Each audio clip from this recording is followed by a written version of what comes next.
Hello सांगमाने नमस्कार जय जगन्नाथ आ गोटे मिनी ब्लॉग को आपण मान स्वागत करुच्छे।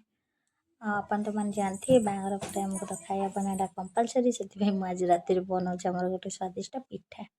जैक मो ओडिया घर तो केते प्रकार पिठा अच्छे मुझे बनाऊँ काकेरा पिठा सुजी रे देखते पारे मुझे आम सुजी जी आवश्यक काढ़ी नहीं नड़िया को भी भाजी नहीं तादे भी सब गुजराती गोले गोले थोड़ी आउ सुजी के जंती ने बाहर कर ठंडा करदेला माँ को डाकिबी से सीटी मो पाखे काकेरा पिठा करदे आउ मैंने कौन यहाँ मुझे फास्ट टाइम बनाऊँ एकाटे माने जंता जंती ये सब मुझे